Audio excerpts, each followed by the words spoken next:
ಶ್ರೀಮಾನ್ ವೆಂಕಟನಾಥಾರ್ಯಃ ಕವಿತಾರ್ಕಿಕಕೇಸರಿ ವೇದಾಂತಾಚಾರ್ಯವರ್ಯೋ ಮೇ ಸನ್ನಿಧತ್ತಾಂ ಸದಾ ಹೃದಿ ಯೋ ನಿತ್ಯಮಚ್ಯುತಪದಾಂಬುಜಯುಗ್ಮರುಗ್ಮವ್ಯಾಮೋಹತಸ್ತರಿತರಾಣಿ ತೃಣಾಯ ಮೇನೆ ಅಸ್ಮದ್ಗುರೋರ್ಭಗವತೋಸ್ಯ ದಯೈಕಸಿಂಧೋಃ ರಾಮಾನುಜಸ್ಯ ಚರಣೌ ಶರಣಂ ಪ್ರಪದ್ಯೆ ವ್ಯಾಸಂ ವಸಿಷ್ಠನಪ್ತಾರಂ ಶಕ್ತೇಃ ಪೌತ್ರಮಕಲ್ಮಷಂ ಪರಾಶರಾತ್ಮಜಂ ವಂದೇ ಶುಕತಾತಂ ತಪೋನಿಧಿಂ ಕೃಷ್ಣಾಯ ವಾಸುದೇವಾಯ ಹರಯೇ ಪರಮಾತ್ಮನೇ ಪ್ರಣತಕ್ಲೇಶನಾಶಾಯ ಗೋವಿಂದಾಯ ನಮೋ ನಮಃ. ಅಸ್ಮದ್ಗುರುಭ್ಯೋ ನಮಃ. ಶ್ರೀ ಶಂಕರವಾಹಿನಿ ಮೂಲಕವಾಗಿ ಕಾರ್ಯಕ್ರಮವನ್ನು ವೀಕ್ಷಣೆ ಮಾಡುತ್ತಿರುವಂತಹ ಎಲ್ಲ ಭಕ್ತರಿಗೂ ನಮ್ಮ ಅನಂತ ಪ್ರಣಾಮಗಳನ್ನು ಸಮರ್ಪಣೆ ಮಾಡ್ತಾ, ಸಹಸ್ರನಾಮ ಸಹಸ್ರಫಲ ಎಂಬ ಈ ಕಾರ್ಯಕ್ರಮಕ್ಕೆ ತಮ್ಮೆಲ್ಲರಿಗೂ ಆದರದ ಸುಸ್ವಾಗತ. ಈ ಸಂಚಿಕೆಯಲ್ಲಿ ಶ್ರೀ ವಿಷ್ಣು ಸಹಸ್ರನಾಮದಲ್ಲಿ ಬರುವಂತಹ ಪ್ರತಿಯೊಂದು ಶ್ರೀನಾಮಕ್ಕೂ ಅರ್ಥವೇನು ಎಂಬುದನ್ನು ನಾವು ತಿಳಿದುಕೊಂಡು ಬರುತ್ತಿದ್ದೇವೆ. ಶ್ರೀ ಪರಾಶರ ಭಟ್ಟರ ಭಗವದ್ಗುಣ ದರ್ಪಣ ಎಂಬ ಭಾಷ್ಯವನ್ನು ಆಧಾರವಾಗಿಟ್ಕೊಂಡು ಪ್ರತಿಯೊಂದು ಶ್ರೀನಾಮಕ್ಕೂ ಅರ್ಥವೇನು ಎಂಬುದನ್ನು ಅನುಸಂಧಾನ ಮಾಡ್ತಾ ಇದ್ದೇವೆ.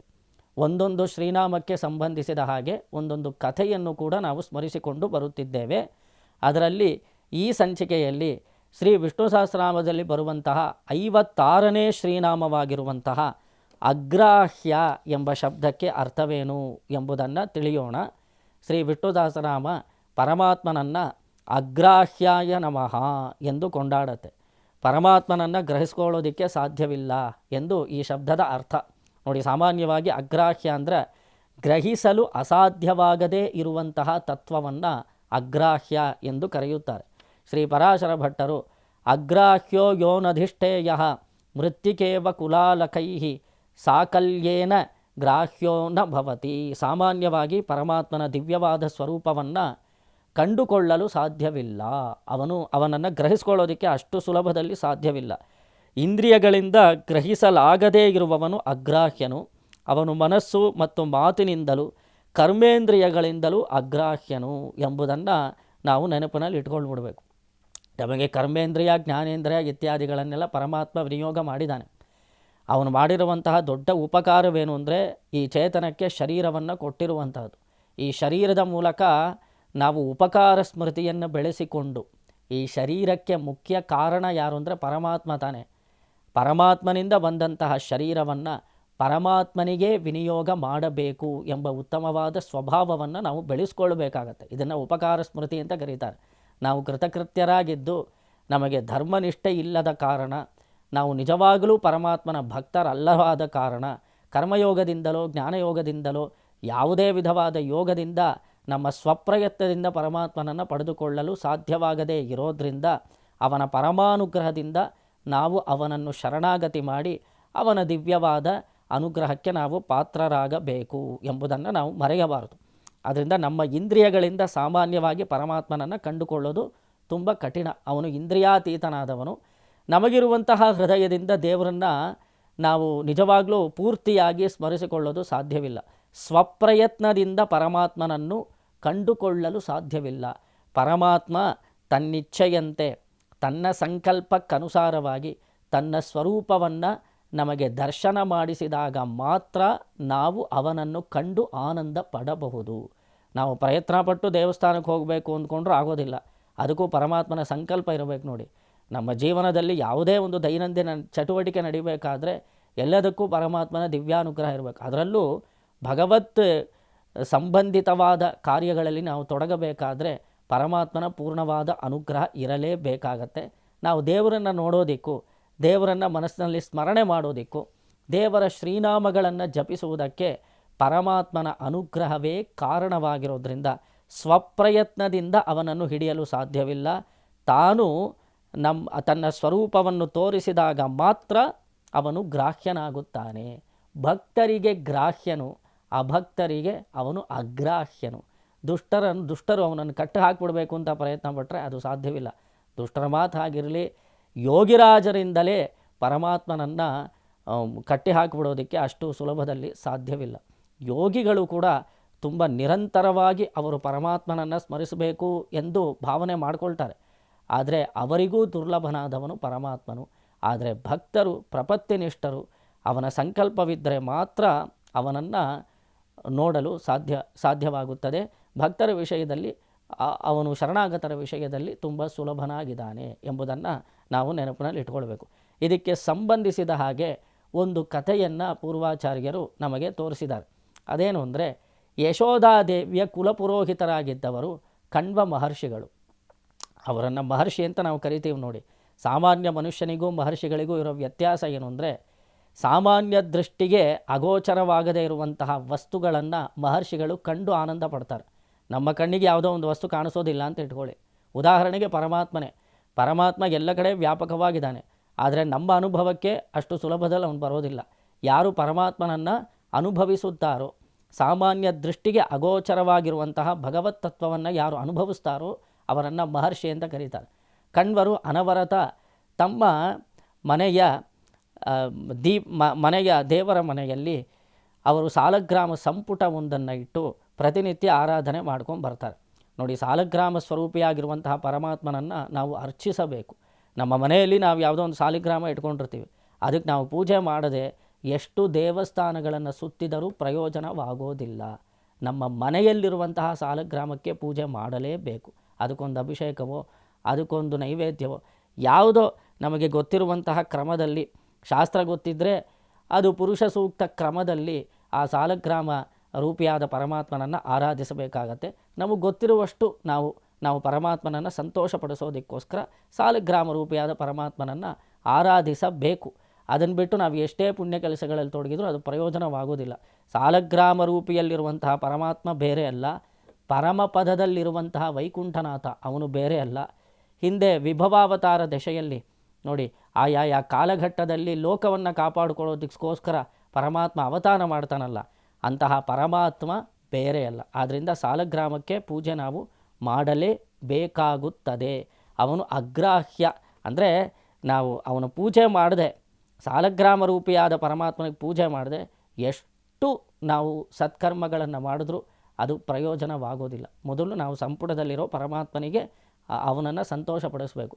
ಕಣ್ವ ಮಹರ್ಷಿಗಳು ಪ್ರತಿನಿತ್ಯ ಸಾಲಗ್ರಾಮ ಪೂಜೆಯನ್ನು ಮಾಡ್ತಾ ಇರ್ತಾರೆ. ಆ ಸಮಯದಲ್ಲಿ ನಂದಗೋಪನಿಗೆ ಒಬ್ಬ ಪುತ್ರ ಹುಟ್ಟಿದ್ದ. ಅವನು ಯಾರು? ಸಾಕ್ಷಾತ್ ಕೃಷ್ಣ ಪರಮಾತ್ಮ ತಾನೆ. ಯಶೋಧಾದೇವಿ ಹೇಳಿ ಕಳಿಸ್ತಾಳೆ, ಎಲೆ ಕಣ್ವ ಮಹರ್ಷಿಗಳೇ, ನೀವು ಒಂದು ದಿನ ಬಂದು ಗೋಕುಲಕ್ಕೆ ಕೃಷ್ಣ ಪರಮಾತ್ಮನಿಗೆ ಆಶೀರ್ವಾದ ಮಾಡಿ ಹೋಗಬೇಕು. ಕೃಷ್ಣನನ್ನು, ನಮ್ಮ ಮುದ್ದು ಕೃಷ್ಣನನ್ನು, ನನ್ನ ಮಗು ಹುಟ್ಟಿದೆ, ಒಂದು ದಿನ ಬಂದು ನೀವು ಗೋಕುಲದಲ್ಲಿ ಕೃಷ್ಣನಿಗೆ ಆಶೀರ್ವಾದ ಮಾಡಿ ಹೋಗಬೇಕಲ್ಲ ಅಂತ ಯಶೋಧಾದೇವಿ ಪ್ರಾರ್ಥನೆ ಮಾಡಿಕೊಳ್ತಾಳೆ.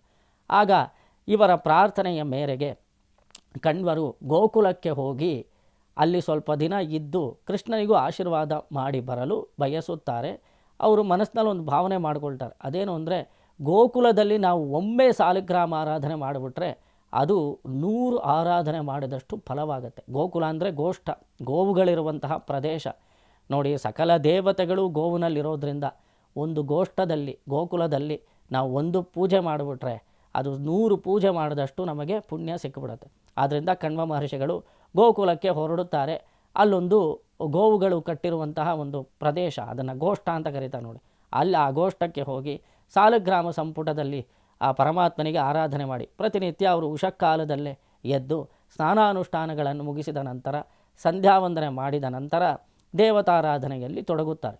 ಸಂಪುಟದಲ್ಲಿರುವಂತಹ ಸಾಲಗ್ರಾಮ ಮೂರ್ತಿಗೆ ಗೋಷ್ಠದಲ್ಲಿ ಅವರು ತಾನೇ ಪಂಚಭಕ್ಷ ಪರಮಾನ್ನವನ್ನೆಲ್ಲ ಸಿದ್ಧಪಡಿಸಿ ಭಗವಂತನಿಗೆ ನೈವೇದ್ಯ ಮಾಡಬೇಕು ಎಂದು ಬಯಸುತ್ತಾರೆ.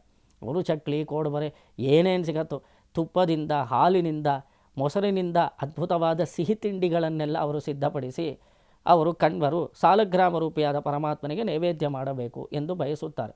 ಅಲ್ಲಿ ನಂದಗೋಪ, ಯಶೋದೆ ಎಲ್ಲರೂ ಸೇರಿದ್ದಾರೆ. ಅವರವರು ಸ್ವಲ್ಪ ಸಹಾಯ ಮಾಡ್ತಾರೆ. ಅವರಿಂದ ಏರ್ಪಟ್ಟಂತಹ ಒಂದು ಸಿಹಿ ತಿಂಡಿಗಳನ್ನು ಪರಮಾತ್ಮನಿಗೆ ನೈವೇದ್ಯ ಮಾಡಬೇಕು ಎಂಬ ಆಸೆ.